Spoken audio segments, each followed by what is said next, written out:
JoAnn, and welcome back to Life's Tips for Families.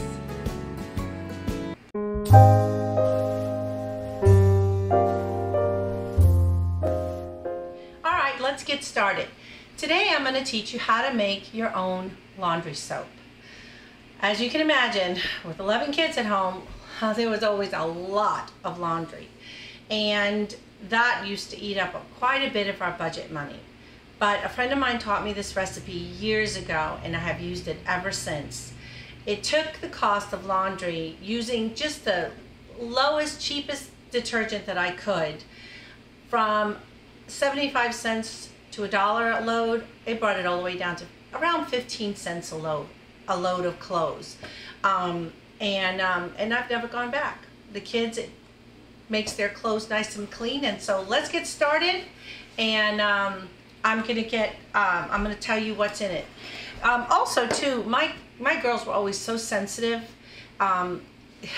It didn't fail. They would break out in little hives all over their body, and it had something to do with the laundry detergent. And I would switch and I'd use another one.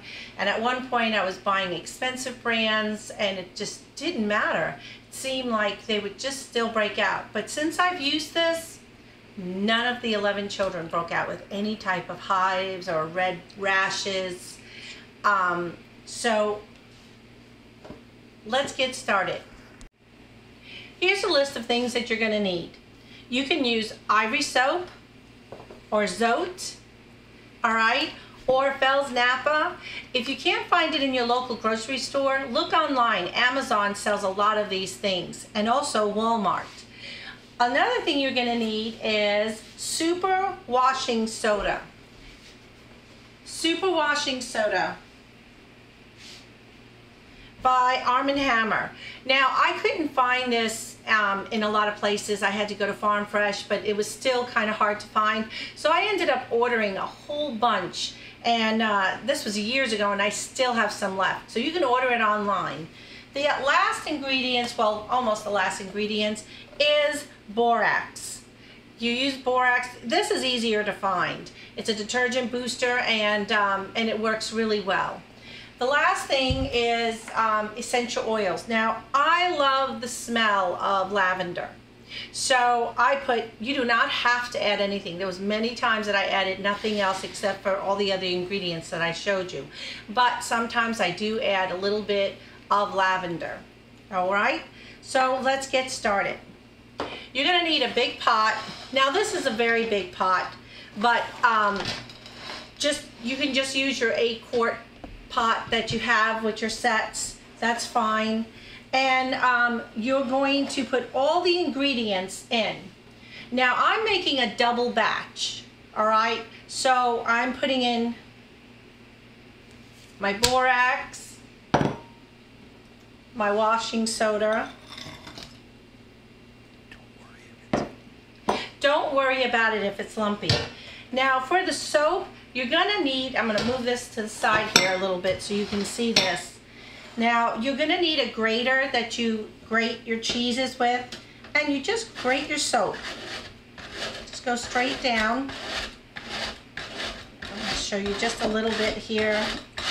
Today, I'm gonna be mixing the Ivory soap with the Zote, because you only need 1/3 of a bar per recipe. And as you see, it crumbles in no time flat.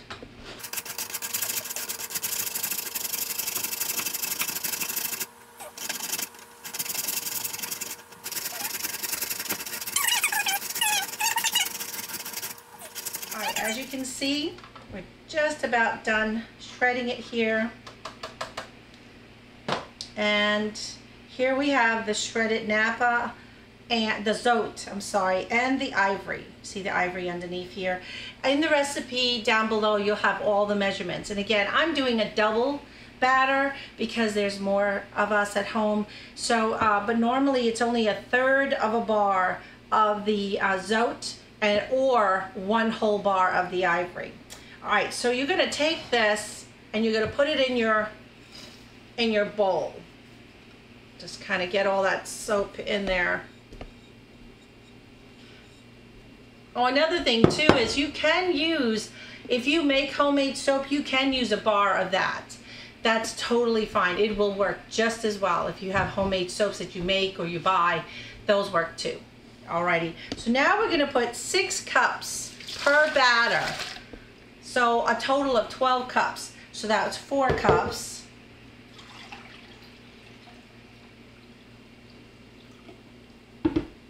Eight cups. Oh, I need a little bit more water.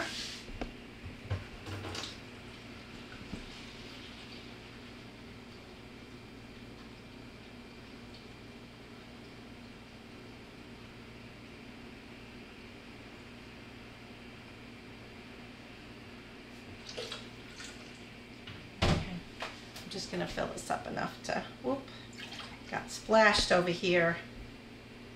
And that's 8, and 4 more is 12 cups. Now we're going to the stove, and you can see inside you have the soap and the water. And you're gonna warm it up on the stove until the soap dissolves. And as you see, we're stirring the pot with the water and until it dissolves. So it is important that you grate it well.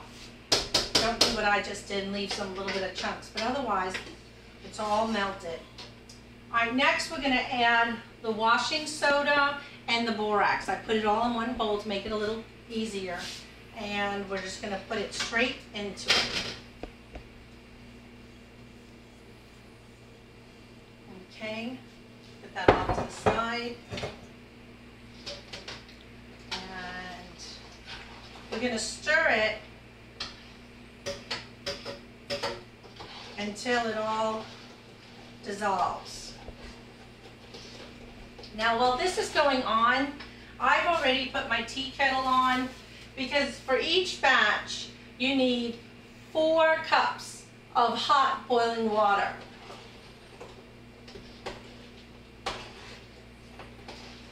Okay, we're going to keep stirring that up. It's dissolving rather quickly, and you're gonna notice, let's see if I can do this down for you a little bit.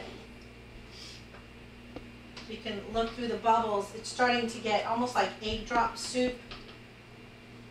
Okay.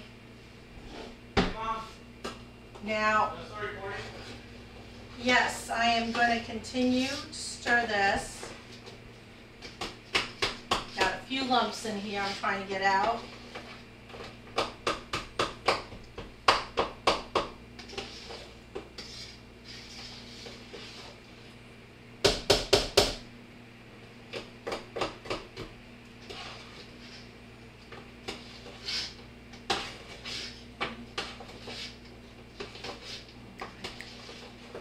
Stir them and get them.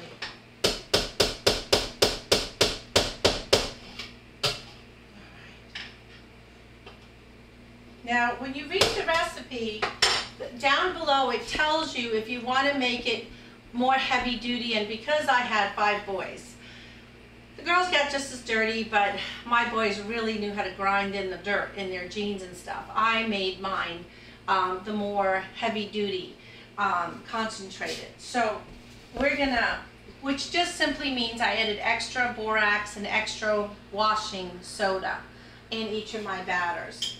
Right, we're gonna put this is boiling hot water, and we're gonna add it. That's 4. Let me make sure I've got this recipe right. Yep. And now we need another 4 because I told you I was doubling the batter. I just put my tea kettle on and I fill it up, and I just have it waiting there for when I'm ready for it. And 2.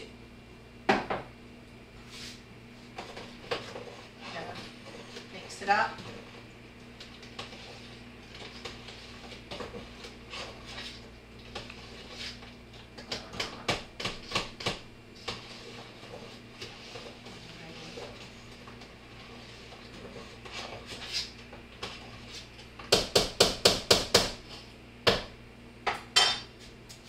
While that's getting ready, I'm going to show you what I've been using for quite a few number of years. It's an old bucket. It's a drywall bucket. You can get something a little more prettier and fancier from Lowe's or Home Depot. Make sure it has a cover. It's really important. And how I measure my soap is I use a ladle and I just leave it in the bucket at all times. Okay, well, I'm going to put this to the side. We're gonna check. There's just a few more little lumps in here I'm trying to get out. And then we can pour it into the bucket, and we're gonna pour another gallon and 1 gallon and 6 more cups for each recipe. Okay. Alrighty. Everything has dissolved and it's nice and melted. And as I said before, you'll see in a few minutes, it looks like egg drop soup with a little bit of pink in it. All right, I'm gonna have my husband pour it in for me since I did do a double batch. Honey, would you pour it in for me? You bet.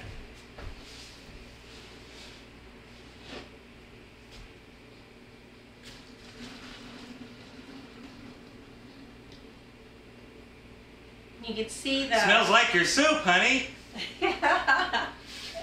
Here, let me see if I can. You'll notice when it's poured out. Go ahead. Here we go. Kind of looks like Chinese egg drop soup. I know I've said that before, but it just kind of letting you. So now for each one, we're putting a gallon of water.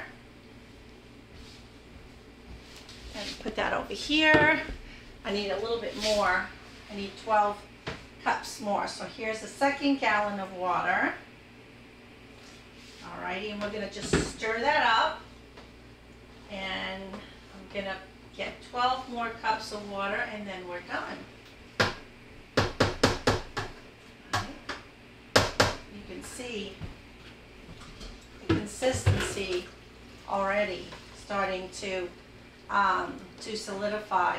And what you're gonna find is what we're going to do here is once I finish adding the last 12 cups, what's going to happen is we're just going to cover it and let it sit for 24 hours.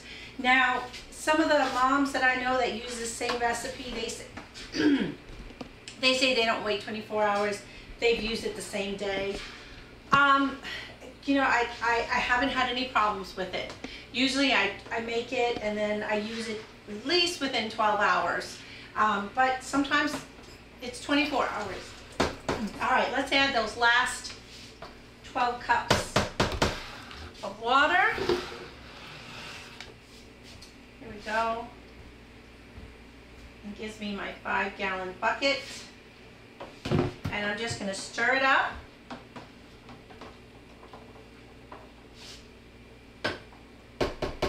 Now the last thing I do want to do is I want to, here, let me get it over here, my essential oil. Remember I told you I love the smell of lavender?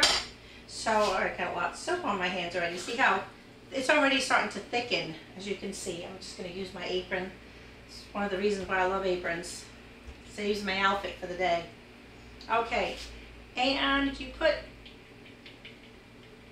I put anywhere between 10 to 20 drops, but this is the double batter, so I'm going to put 20 drops. Okay. That's about right. I don't really stir it up one last time.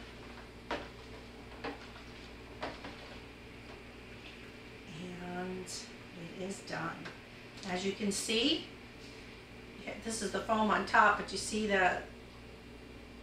as it cools, it will get thicker. And this is what I use for my measuring.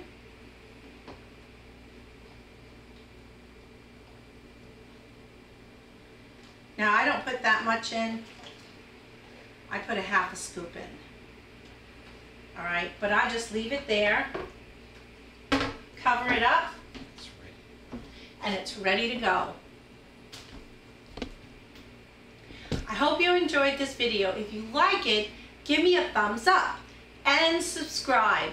Down below I'll have the recipe for you. And if you have any comments or any suggestions or anything you want to hear, just let me know about it. I'll be happy to try my best to answer them. Thank you again for joining me. Goodbye.